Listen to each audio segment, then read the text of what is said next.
much despair. It's like no one cares. Stingy hearts that no one shares. Our mothers crying, children are dying, blood in the streets, no one sleeps.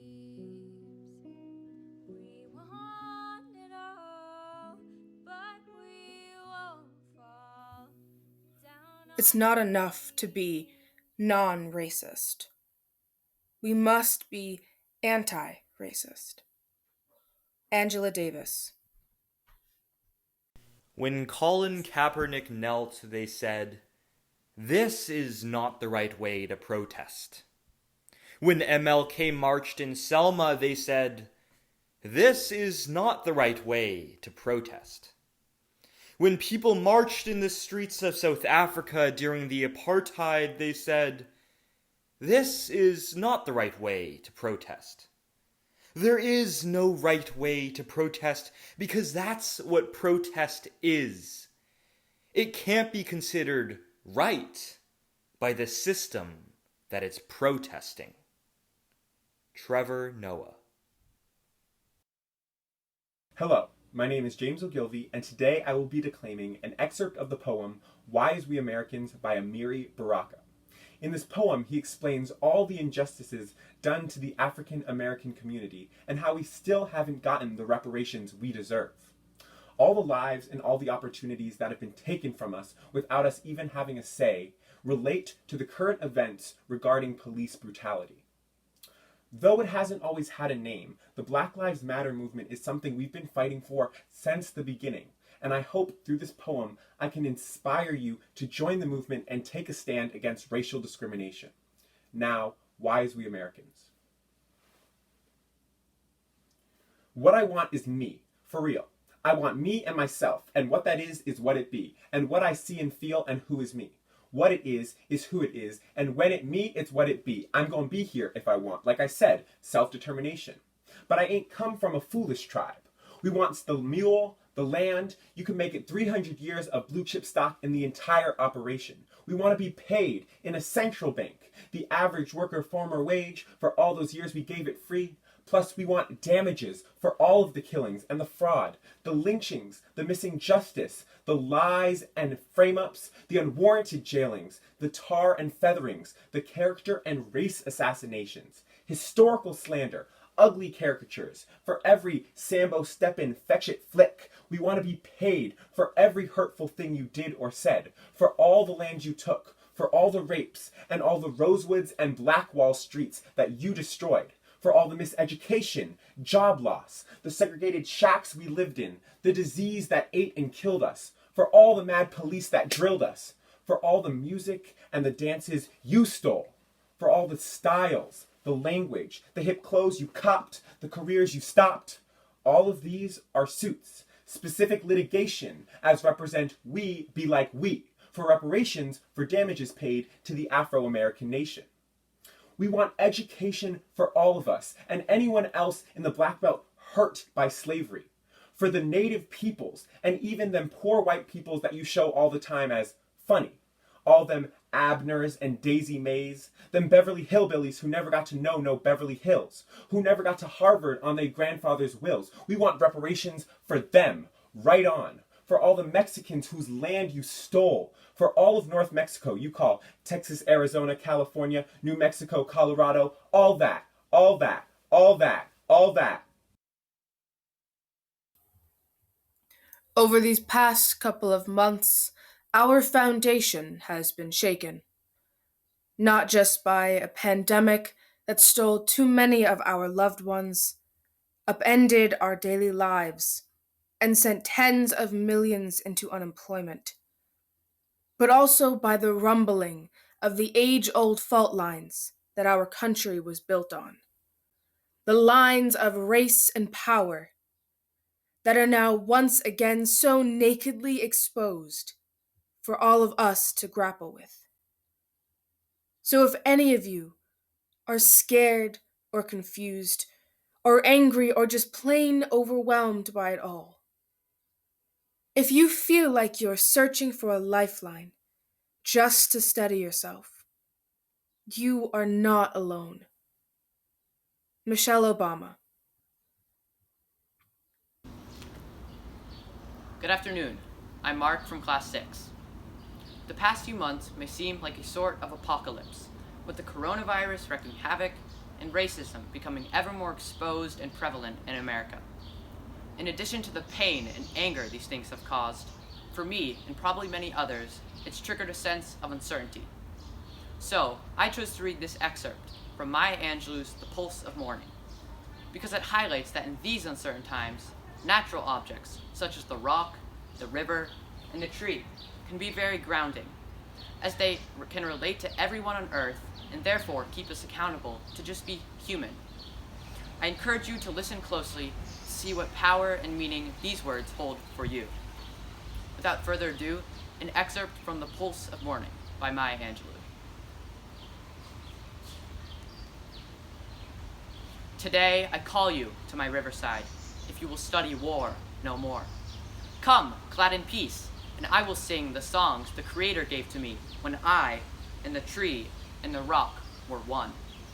Before cynicism was a bloody sear across your brow, and when you yet knew, you still knew nothing. The river sings and sings on. There is a true yearning to respond to the singing river in the wise rock.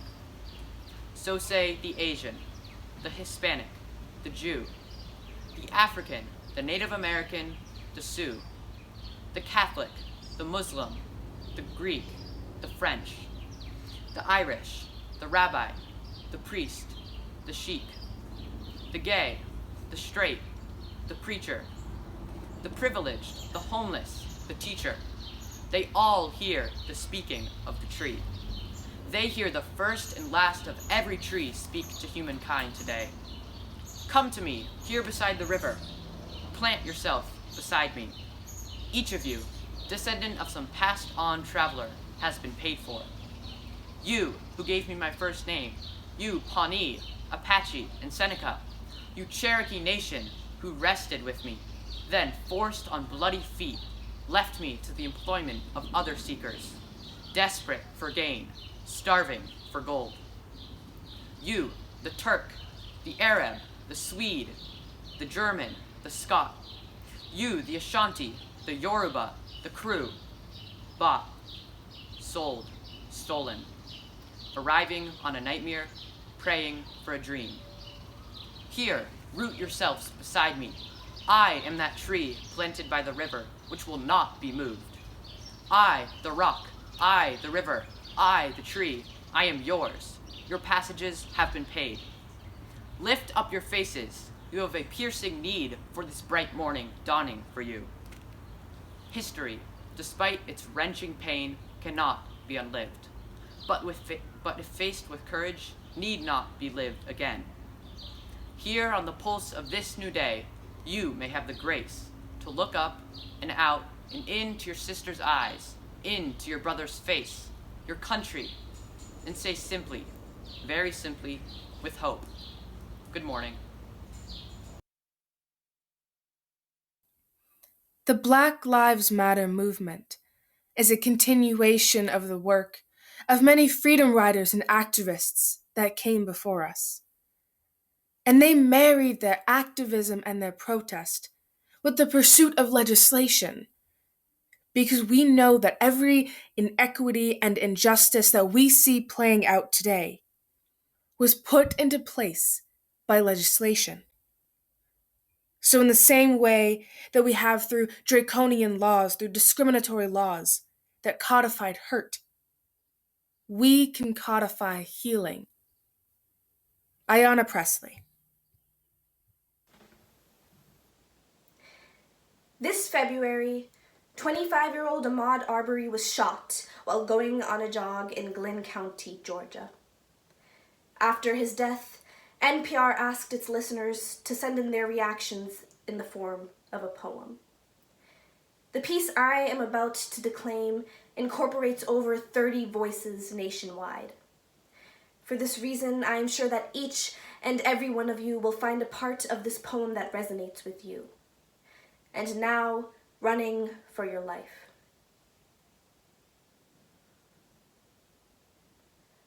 What is the color of air? Who owns the right to breathe? Why are we so afraid of each other? When will they come for the brown men I know and love? What was his crime? Another black body shot. White, hot hate left its stain on a blackened Georgia road. My country, 'tis of thee. We must raise the skeletons buried deep in our past. 1880, 1890, 1920, 1990, 2020. Give it time, white fragility says. Please, stop running from the truth and listen. This death was everyone's fault. This is on you, young America. We must accept the lingering shame and guilt, the anger and mistrust inequality have instilled. Apologize for the damage. Commit to sow a future with humility.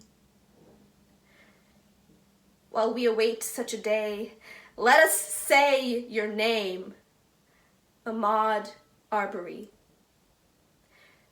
I am sorry that your life has become a metaphor. A house being built down the road. He liked to mark its progress, dream of building one himself. Eyes shine through windows like raccoons in the woods at night, their faces twisted, pink, and hot. He knows these trees and their strange fruit. Of thee I sing. Never, ever again should a parent have to explain Jim Crow still lives in the hearts and minds of white men. Should a young man look over his shoulder at a gun and run only to lose this race. Never, ever again. We do have a choice, and it is an easy choice. We fight to rise above this sin. We fight to be a world of one. We fight for our humanity.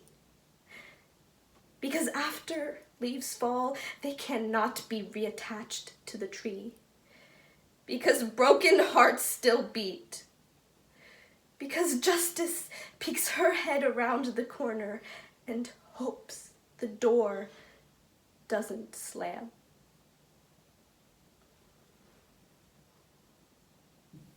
The problem is that white people see racism as conscious hate, when racism is bigger than that.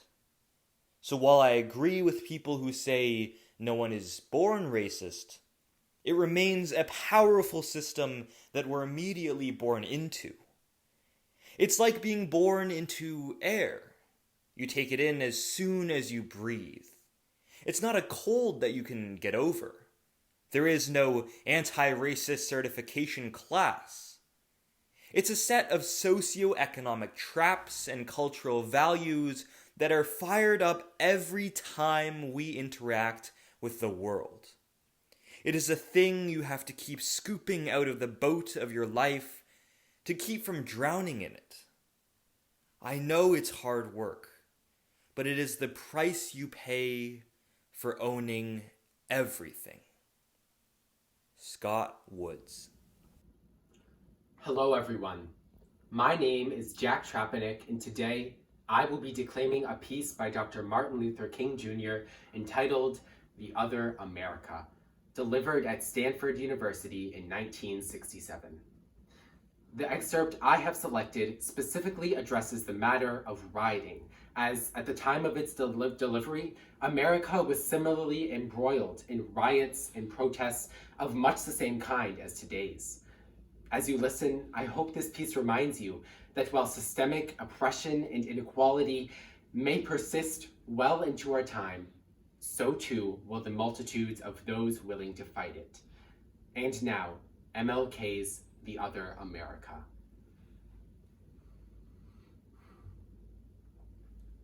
So these conditions, existence of widespread poverty, slums, and of tragic conniptions in schools and other areas of life, have brought about a great deal of despair. Many, in moments of deep bitterness, engage in riots. Let me say, as I have always said, and as I will always continue to say, that riots are socially destructive and self-defeating. I feel that violence will only create more social problems than they will solve. I will continue to condemn riots. But at the same time, it is as necessary for me to be as vigorous in condemning the conditions which cause persons to feel that they must engage in riotous activities as it is for me to condemn riots. I think America must see that riots do not develop out of thin air. A riot is the language of the unheard. And what is it that America has failed to hear? It has failed to hear that large segments, that the plight of the Negro poor has worsened over the last few years. It has failed to hear that the promises of freedom and justice have not been met. It has failed to hear that large segments of white society are more concerned about tranquility and the status quo than about justice, equality, and humanity. And so, in a real sense, America's summers of riots are caused by our nation's winters of delay.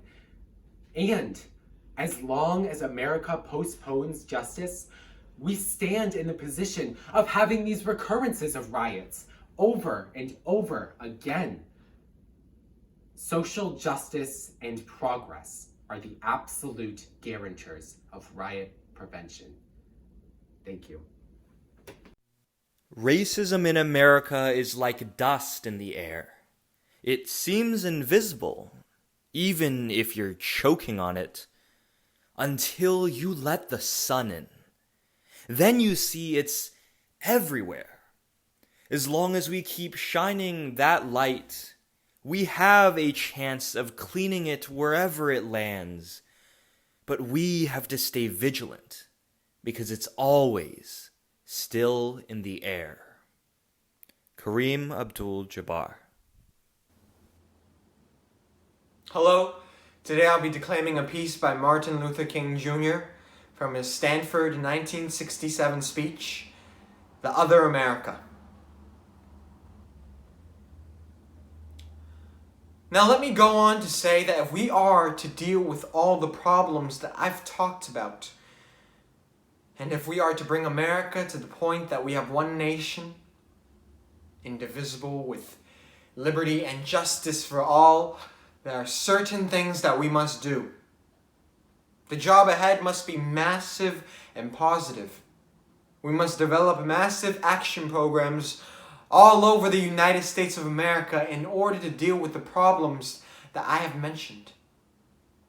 Now, in order to develop these massive action programs, we've got to get rid of one or two false notions that continue to exist in our society. One is the notion that only time can solve the problem of racial injustice. I'm sure you've heard this one. This idea, it is the notion almost that there is something in the very flow of time that will miraculously cure all evils. And I've heard this over and over again. I think there's an answer to that myth, and it is that time is neutral. It can be used either constructively or destructively. And I'm absolutely convinced that the forces of ill will in our nation, the extreme rightists in our nation, have often used time much more effectively than the forces of good will. And it may well be that we will have to repent in this generation, not merely for the vitriolic words of the bad people and the violent actions of the bad people, but for the appalling silence and indifference of the good people who sit around and say, wait on time. Somewhere we must come to see that social progress never rolls in on the wheels of inevitability. It comes through the tireless efforts and the persistent work of dedicated individuals. And without this hard work, time itself becomes an ally of the primitive forces of social stagnation. And so, we must help time. And we must realize that time is always right to do right. I think it's incumbent on all of us to realize that the health of all of us depends on the health of each of us. Dr. Alicia Fernandez. In her commencement speech, Oprah Winfrey asks graduates, "Can you show us not how to put the pieces back together again, but how to create a new, more evolved normal, a world more just, kind, and beautiful?" America has fostered the growth of young leaders such as yourself because it needs your insight. It needs to hear your voice, and it needs you to be an advocate for justice, for prosperity, and for the welfare of all global citizens. Now more than ever, we must find ways to serve the world and promote equality and wellness. And now, an excerpt from Oprah Winfrey's speech. If humanity is a global body, every soul is a cell in that body. And we are being challenged like never before to keep the global body healthy by keeping ourselves healthy in mind and body and spirit. As all the traditions affirm, the deepest self-care is at once caring for the human family. And we see this so clearly with essential workers. Look who turns out to be essential. Teachers, your teachers, healthcare workers, of course, the people stocking grocery shelves, the cashiers, the truck drivers, food providers, those who are caring for your grandparents, those who clean the places where we work and shop and carry out our daily lives. We are all here because they, at great and profound risk, are still providing their essential service. What will your essential service be? What really matters to you? The fact that you're alive means you've been given a reprieve to think deeply about that question. How will you use what matters in service to yourself, your community, and the world? I realize that I will never truly understand the fear, pain, and suffering the black community has endured. As a white man, I have always tried to live by respect and equality, but I also acknowledge my privileges. I am disappointed in myself that it took this long for me to truly open my eyes. Seeing all this pain truly breaks my heart and forces me to seek answers.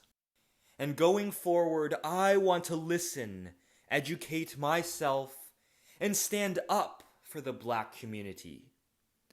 We cannot change the past, but we certainly can change the future.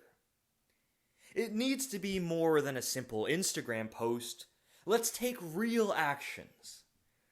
With an open heart and compassion, I am determined to be an ally, continue to grow myself, and raise my children to be anti-racist.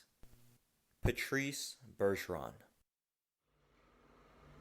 In Nikita Gill's poem Kindness, she expresses optimism that a crisis like the one we're experiencing now may be the very catalyst humanity was waiting for to propel us into a future ruled by kindness.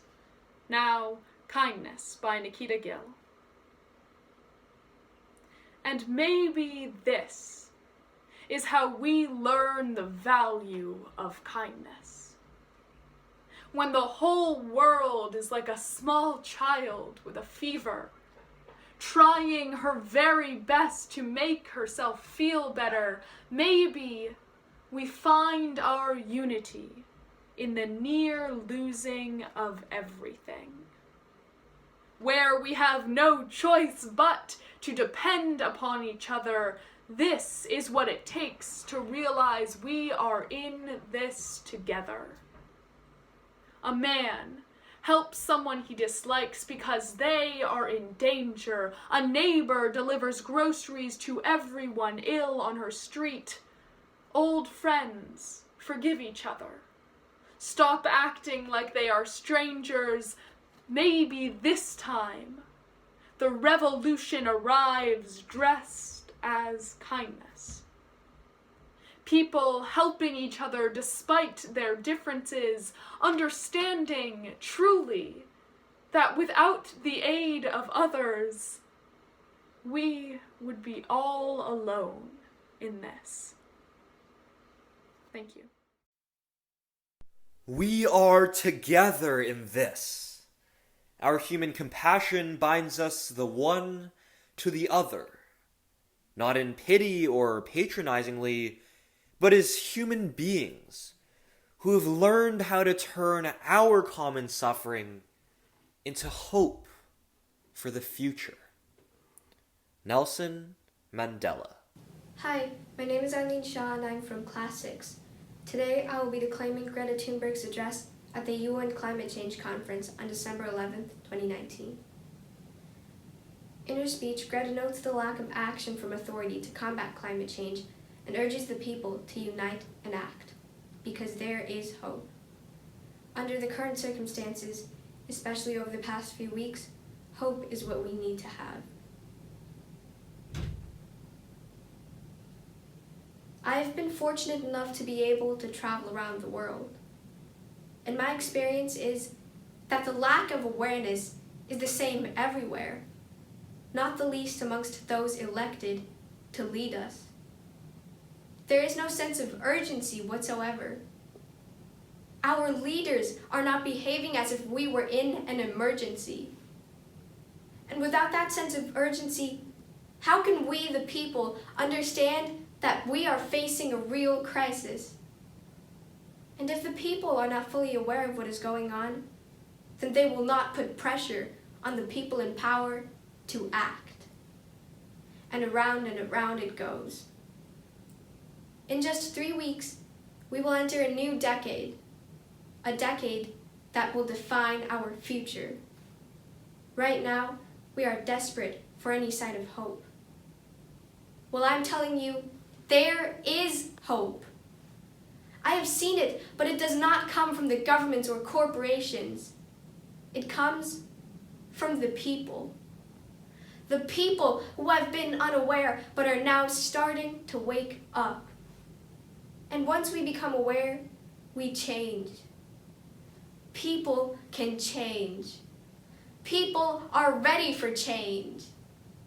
And that is the hope, because we have democracy, and democracy is happening all the time. Not just on election day, but every second and every hour. It is public opinion that runs the free world. We do not have to wait. We can start the change right now. We, the people. Thank you. It remains a shocking failure that many African Americans, especially young African American men, are harassed and threatened in their own country. It is a strength when protesters, protected by responsible law enforcement, march for a better future. This tragedy, in a long series of similar tragedies, raises a long overdue question. How do we end systemic racism in our society? The only way to see ourselves in a true light is to listen to the voices of so many who are hurting and grieving. Those who set out to silence those voices do not understand the meaning of America, or how it becomes a better place. President George W. Bush. In times like these, you may feel that hope has left. In Thomas Santalalla's poem, The Hope I Know, he conveyed a deeper meaning of hope, not of joy and optimism, but of desperation and waste. Now, The Hope I Know, by Thomas Santalalla. It doesn't come with feathers. It lives in flip-flops and, in cold weather, a hooded sweatshirt, like a heavyweight in training or a monk who has taken a half-hearted vow of perseverance. It only has half a heart, the hope I know. The other half it flings to every stalking hurt. It wears a poker face, quietly reciting the laws of probability, and gladly takes a back seat to faith and love. Half the world wishes to stay as it is, half to become whatever it can dream, while the hope I know struggles to keep its eyes open and its mind from combing an unpeopled beach. Congregations sway and croon, constituents vote across their party line, rescue parties wait for a break in the weather, and who goes to sleep with a prayer on the lips or half a smile knows some kind of hope. Though not the hope I know, which slinks from dream to dream without ID or ally, traveling best at night, keeping to the back roads and the shadows, approaching the radiant city, but never quite arriving. What if 2020 isn't canceled? What if 2020 is the year we've been waiting for? A year so uncomfortable, so painful, so scary, so raw, that it finally forces us to grow. A year that screams so loud, finally awakening us from our ignorant slumber. A year we finally accept the need for change. Declare change, work for change, become the change. A year we finally band together instead of pushing each other farther apart. 2020 isn't canceled, but rather the most important year of them all. Leslie Dwight. Critically acclaimed author Chimamanda Ngozi Adichie has been one of the most notable activists of the 21st century by standing against the sexism and racism she has endured throughout her life.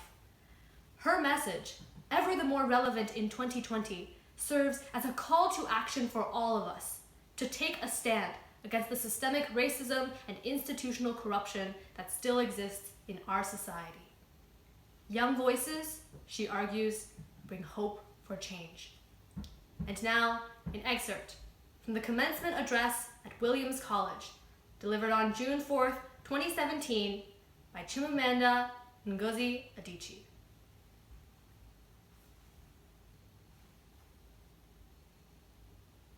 This is not a perfect country. It is, in fact, not as hallowed as American nationalists like to think.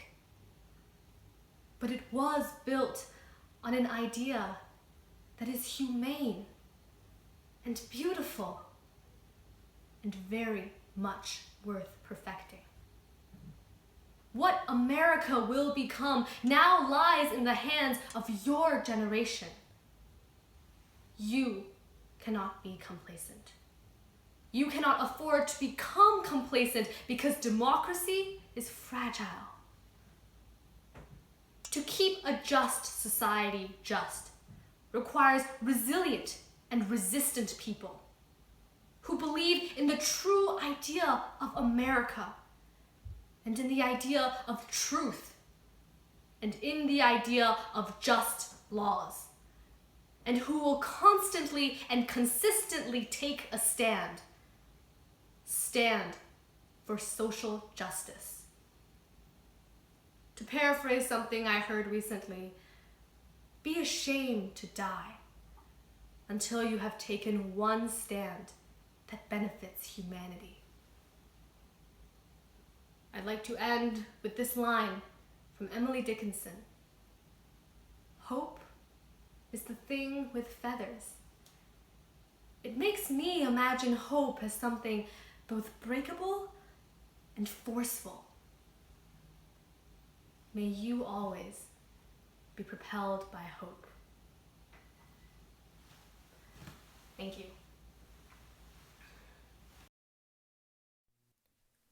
If, going forward, we can channel our justifiable anger into peaceful, sustained, and effective action, then this moment can be a real turning point in our nation's long journey to live up to our highest ideals. Let's get to work. President Barack Obama.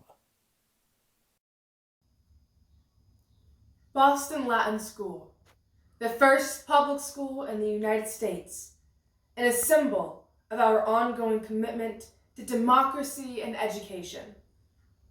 Whether you're a 6E or a BZ just finishing your first year, or a senior celebrating a grand accomplishment, you are now part of a long history of pride and progress.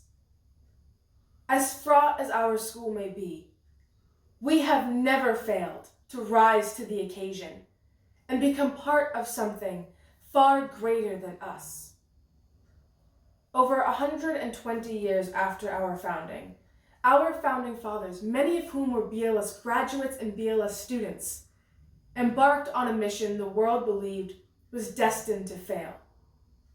A government run by the people, for the people.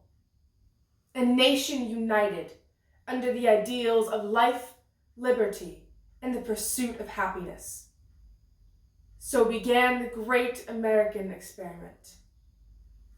Each and every one of us, as a BLS student, as a Boston resident, as an American, are a legacy of that experiment, but also a legacy of the lives destroyed by it. When our founders created this nation, they neglected the Black men and women who built it, leading to a war that nearly tore our nation in two. That history of oppression, of selective freedom, follows us to this day in the form of police brutality, wealth inequality, and deep-seated social divisions that have boiled over into nationwide riots and protests. At the same time, we face the looming threat of climate change and challenges to our democratic institutions. Our founding fathers could never have predicted what their great American experiment would look like today. But uncertainty has never fazed us. Fear has never stopped BLS students, because we are a living legacy of the individuals who shaped today's society. We inherited a flawed world, yes, but we have the unique opportunity to bring our nation back to the drawing board, to pull humanity back from the brink. In times of tragedy, our first reaction may be to retreat into the warm darkness of willful ignorance and to shy away from change. Instead, I ask you to continue the BLS legacy and to seize this moment. Boston Latin School is known for shaping great minds, but it is each of us that turns that great education into activism. From state governors and congressmen to influential lawyers and activists, our legacy is one of action over inaction, justice over injustice. So whether you take to the streets or to social media, let your voice be heard. Sign petitions, donate your time or money. Take this opportunity to read, write, and learn about the vast history of systemic racism in this country. And don't be afraid to have difficult conversations with those directly impacted by the injustices of today. So go forth and fight for the world you want to see, and remain relentlessly unsatisfied until you are truly proud of the world you've created. After all, in the words of Toni Morrison, what's this world for if you can't make it up the way you want it? Lift every voice and sing.